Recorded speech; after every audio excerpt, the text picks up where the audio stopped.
Alright, so we've got our caulk done on the top.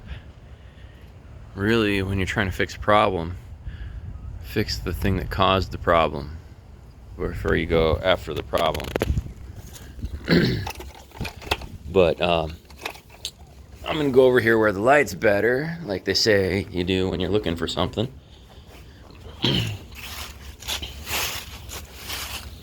So this Cobb bench has a pretty good seal of hemp or linseed oil on it,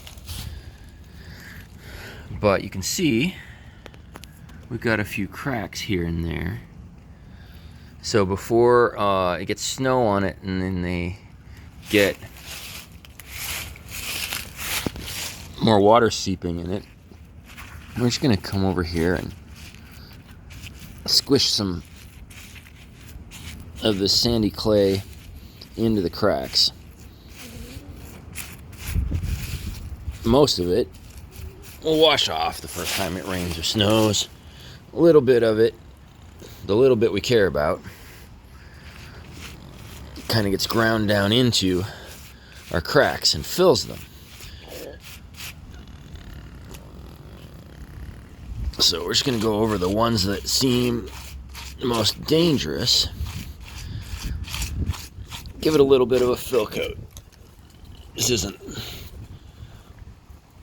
catastrophically important, but it helps it last longer. I just hope nobody sits on it in the next 2 hours.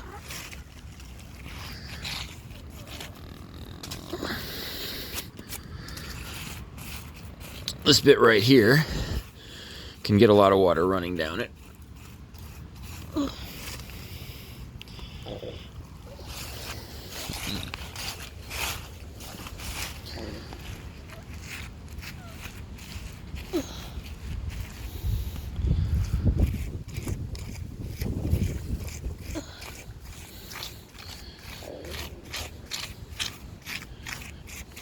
So we've got a fairly large crack over there. This is some really mushy sandy clay and straw that I have just been sitting outside my place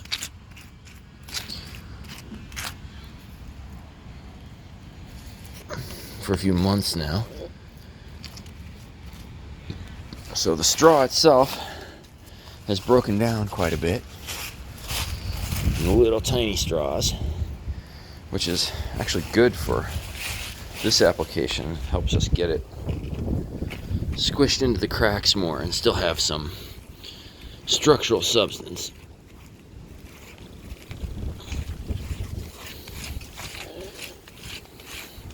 The little cracks, like that, those are not structural.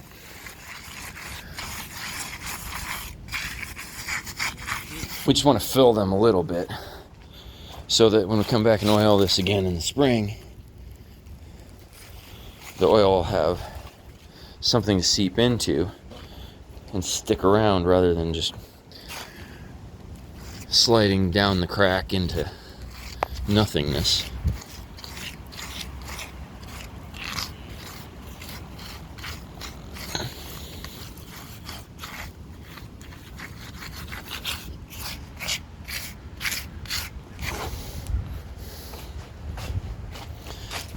Did a pretty good job oiling this. I probably should have gone and done another smooth coat to get it super smooth before doing this, but before doing the oil. But it's better to not let it wear away.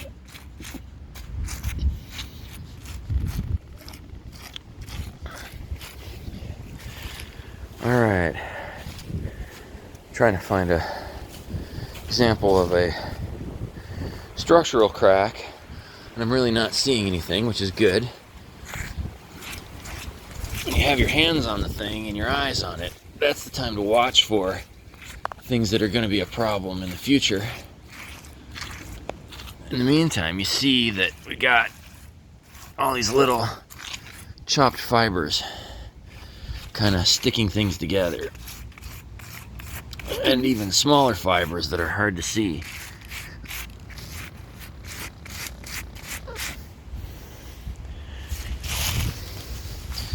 See, things like this, this is like the edge of a piece of cob that was stuck on. It's not really a crack. It's just the edge of a sculpted add-on. But water can tend to like stick there and seep in. So we want to rub a little bit on there that helps the water run off. And anything that doesn't totally go away from this getting rained on will get sealed into place with the next oil coat.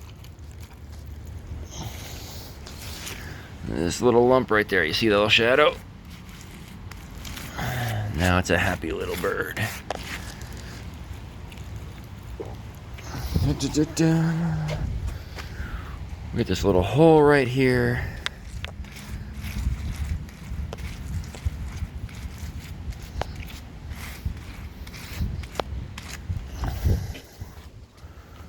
And then see all that extra stuff.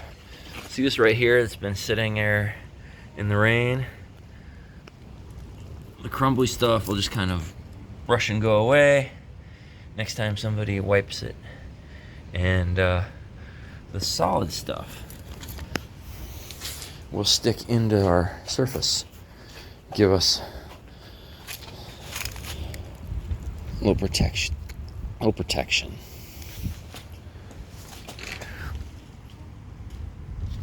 See, I got these little cracks down there. And I really don't want to smear it over the crack. I want to smear it into the crack.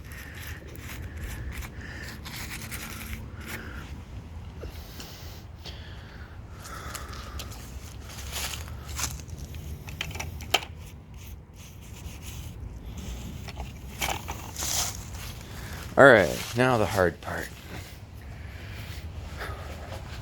or the spot in the top of our oven where a leak up here caused our oven surface to kind of get waterlogged and collapse. So I'm going to see if I can show you what's going on as I build it back up.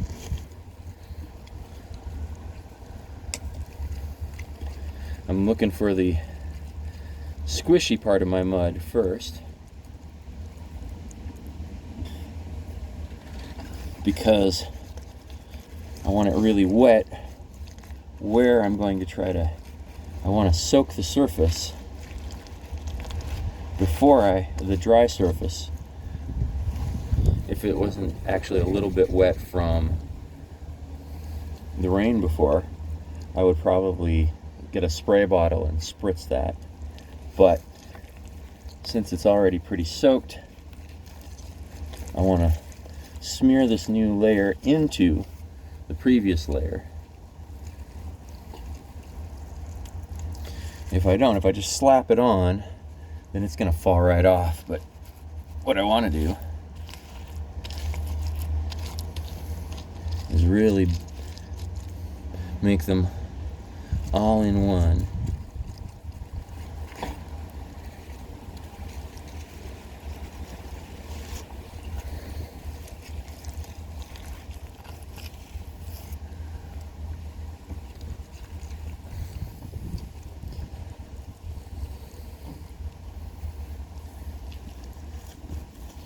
So I'm pushing it against there,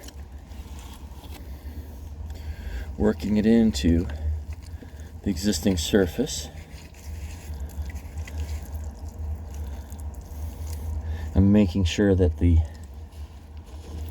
cob that I bring up here has some good straw fiber in it, but that straw fiber is also fairly well protected by the clay, because it gets really hot in there. I can feel up there where and it's kind of hard to see up there even, but I can feel where our leak washed away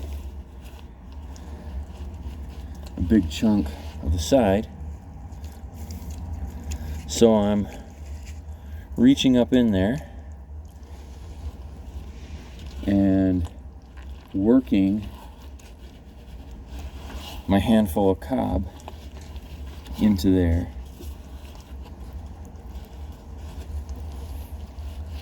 to fill it back out again. If you tend a cob oven,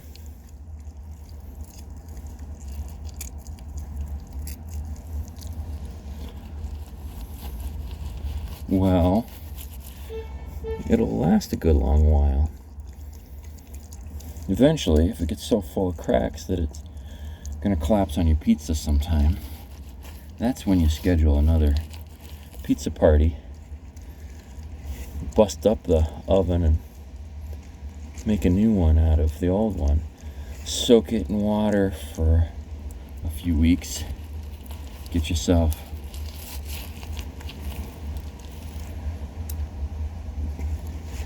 some new mix. Sandy clay is recyclable over and over and over. So I'm feeling the places where there's little grooves and even like big spots where the water ran down, and what happened was it ran in and soaked the cob. And once the cob was waterlogged, one day it just fell down.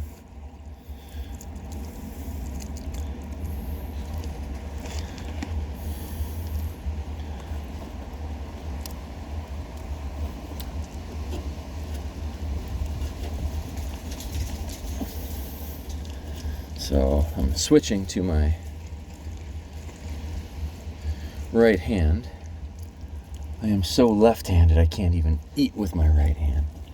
But there's sometimes when you just can't reach with your non-dominant hand, so you gotta practice doing it with both.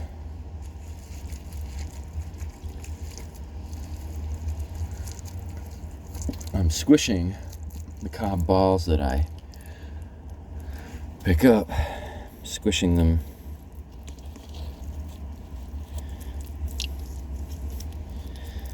to mix them well.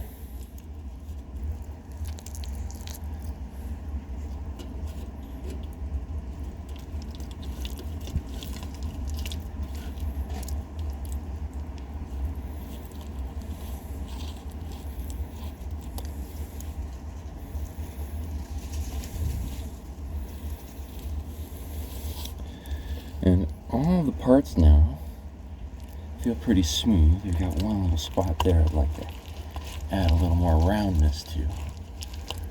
I like that. So now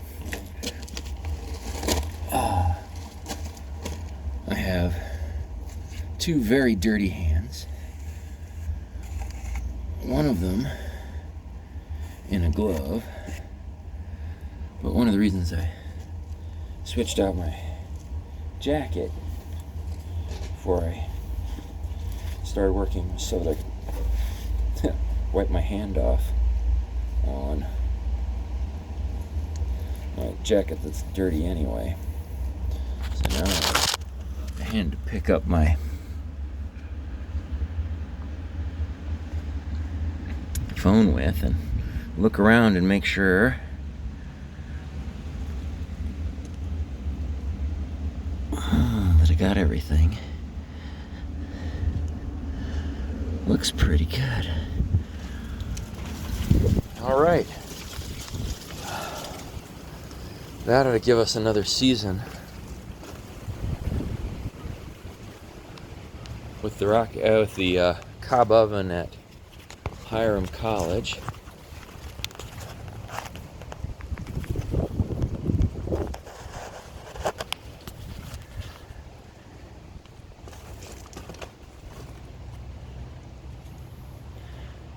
Stay tuned for more. UncleMud.com.